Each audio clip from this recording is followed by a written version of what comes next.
So I want to talk about failure. I want to talk about what your fear of failure says about your internal programming and sort of the way society sees failure and why it's not serving you well, it's not serving your relationships well.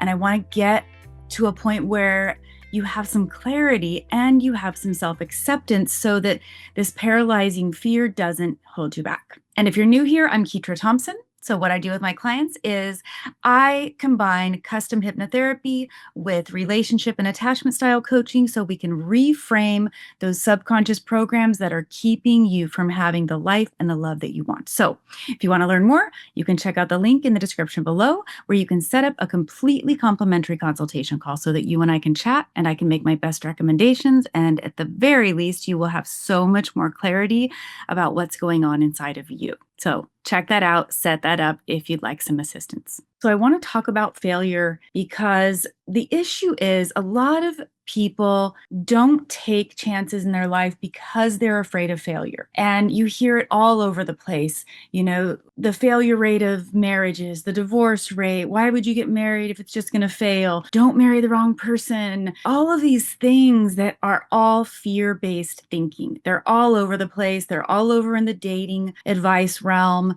And the reality is they are a reflection of something deeper because anyone who has gone through failure knows that it gives you an incredible amount of insight. And kind of what happens is two things can happen. You can go through a failure and you can be self-reflective.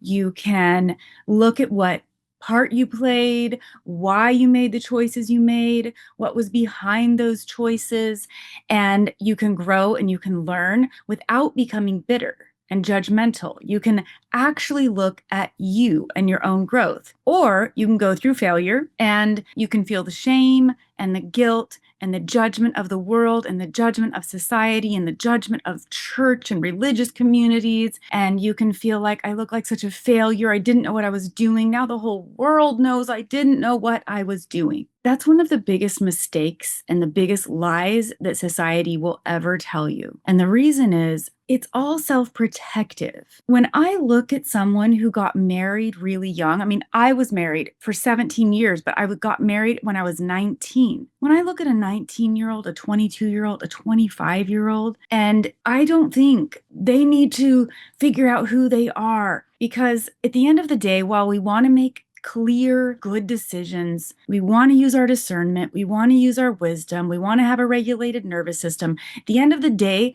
you aren't supposed to be smart when you're young. You are supposed to be dumb. You are supposed to be inexperienced.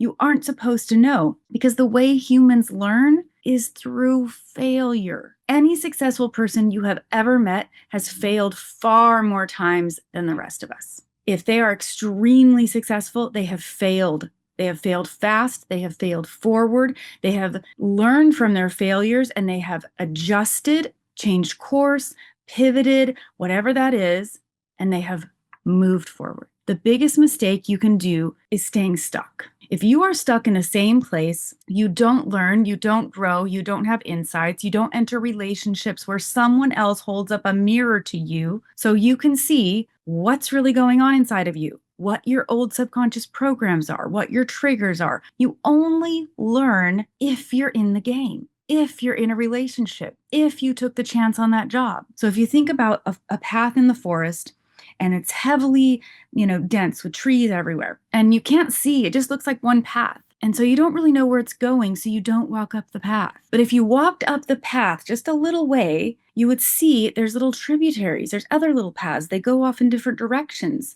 and there's way more options. But you will never see those options if you don't take some steps on the path to begin with.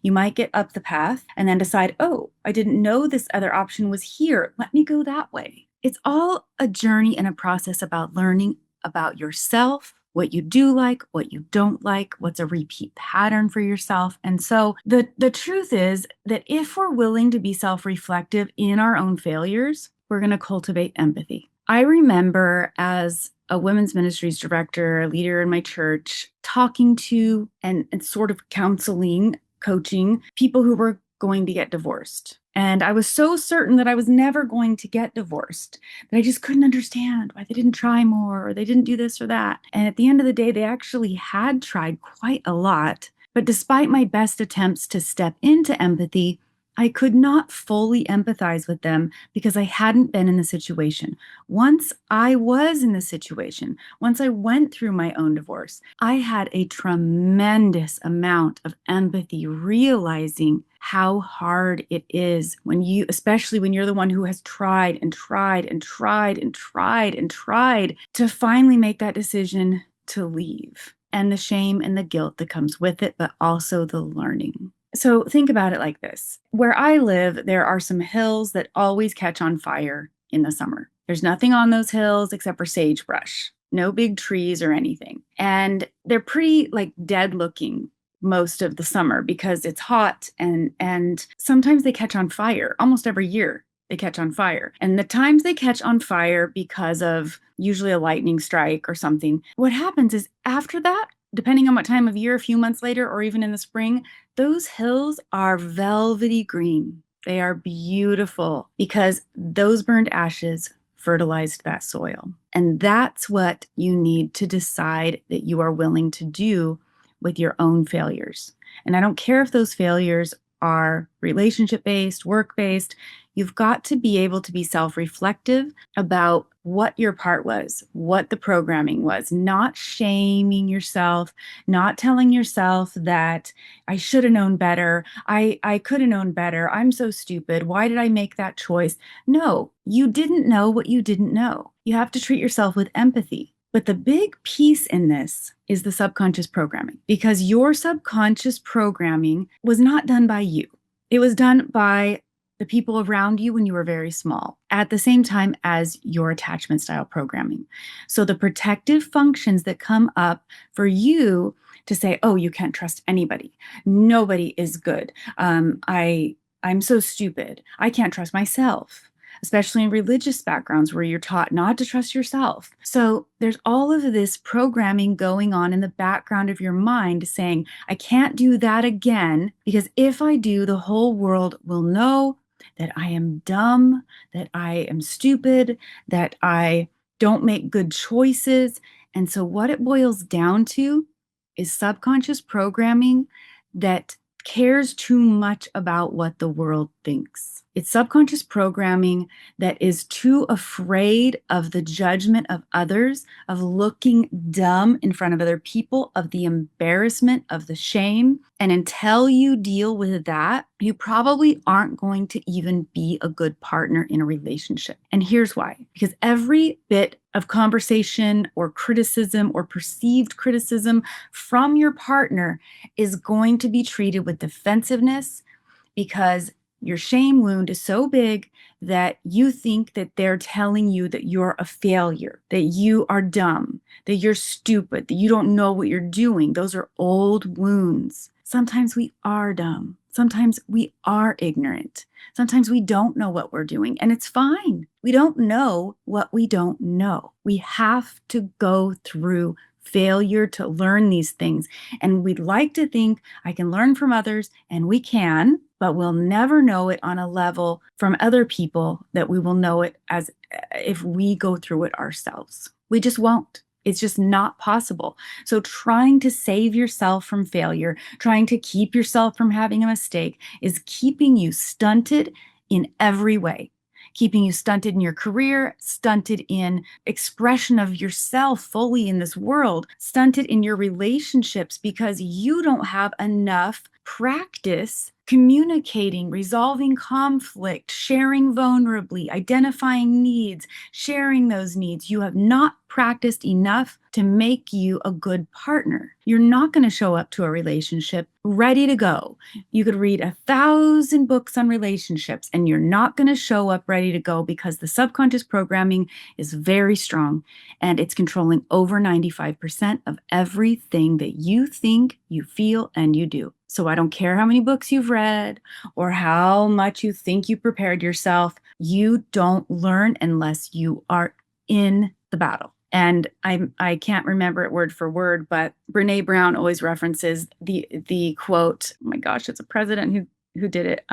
Theodore Roosevelt, maybe. Anyway, it's the quote about the arena, the man in the arena. Like, you can be the critic on the outside, yelling at the man in the arena about what he should have done and shouldn't have done and how we should have fought that battle. But your opinion doesn't matter unless you are in the arena. Just like sitting on the sidelines of a football game, you're going to tell and yell at this player that makes millions of dollars a year how he should have played differently and he should have caught that ball and he should have done things this way or that way, because you're on the outside looking in. You are not in the game. And you don't learn and you don't grow unless you're willing to get in the game. And so your own fears, your own insecurities, your own fear of embarrassment or shame or guilt or failure is keeping you stuck. And the best thing you can do is start stepping out of your comfort zone, doing things that are not your norm so that you can actually prove to yourself, I can do new things. Okay, I can do this. I can cultivate that. You have to practice. You have to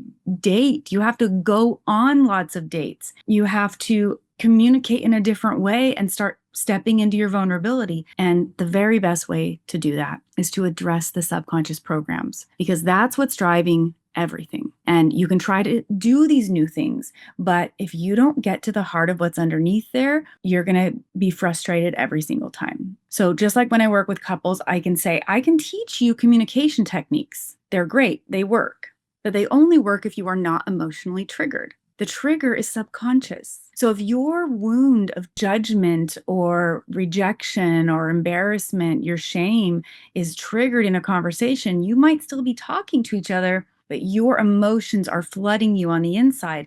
You're probably going into fight or flight. The blood in the frontal lobe of your brain gets pushed into your large muscle groups. You can't think clearly. You aren't communicating well. And so regardless of how many great communication skills you learn, you aren't going to communicate well because of the underlying trigger, the emotional trigger. So get honest with yourself about how you treat your failures. Do you blame shift and go, it's all their fault? You know, if they had just been this way or that way, everything would have been fine. Or do you actually sit with yourself and go, okay, why? Why did I make that choice? What was going on inside of me? What were the circumstances? What were my belief systems?